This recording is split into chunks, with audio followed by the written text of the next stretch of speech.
Hello all, ഞങ്ങൾ ഇന്നലെ ഒരു ചെറിയ ഔട്ടിങ്ങിന് പോയി. ഞങ്ങൾ ആദ്യം പോയത് ഗുരുവായൂർ ആനക്കോട്ട കാണാനാണ്. മോള് നല്ല എക്സൈറ്റഡ് ആണ് ആനേനെ കാണാനും ആന കുളിക്കുന്നത് കാണാനും ഒക്കെ കുറച്ച് എക്സൈറ്റഡ് ആണ്. അതിൻ്റെ കൂടെ കൊച്ചു പിള്ളേരെയൊക്കെ നന്നായി നോക്കും. അവൾക്ക് കുഞ്ഞു പിള്ളേരെയൊക്കെ ഭയങ്കര ഇഷ്ടമാണ്. ചേട്ടന്മാരും ചേച്ചിമാരും ഒക്കെ ഭയങ്കര ഇഷ്ടമാണ്.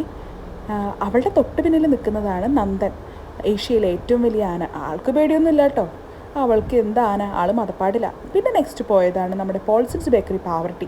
അവിടെ ഒരു ആർട്ടിക്ക എന്ന് പറഞ്ഞിട്ടൊരു പുതിയൊരു കഫേ കുറച്ച് കാലമായി തുടങ്ങിയിട്ട്. അപ്പം മോള് ഭയങ്കര എക്സൈറ്റഡ് ആണ് അവിടുത്തെ ആംബിയൻസും ലൈറ്റ്സും ഒക്കെ കണ്ടിട്ട്. കൂടുതൽ ആൾ നോട്ടം വെച്ചിരിക്കുന്നത് ആ മെനു കാർഡാണ് കേട്ടോ. അതൊന്ന് വലിച്ച് താഴെയിട്ടാൽ കൊള്ളാമെന്ന് നല്ല ആഗ്രഹമുണ്ട് കേട്ടോ മൂപ്പർക്ക്. അത് കഴിഞ്ഞിട്ട് ഞങ്ങൾ അവിടുന്ന് ന്യൂട്ടല്ല ബബിൾ റാപ്പാണ് ആദ്യം ഓർഡർ ചെയ്തത്. അത് നല്ല അത്യാവശ്യം ഫുൾഫില്ലിംഗ് ആണ്. 1-2 പേരൊക്കെ ഉണ്ടെങ്കിൽ നല്ല സുഖമായിട്ട് കഴിക്കാം. പിന്നെ ഏട്ടന് ഇതിലൊന്നും വലിയ താല്പര്യമില്ലാത്തതുകൊണ്ട് ആളൊരു ഫ്രൂട്ട് സലാഡ് വിത്ത് ഐസ്ക്രീമിൽ ഒതുക്കി. അങ്ങനെ ഞങ്ങളുടെ നല്ലൊരു ദിവസം, ഒരു ചെറിയ ഔട്ടിങ്ങും കഴിഞ്ഞു. Okay, by.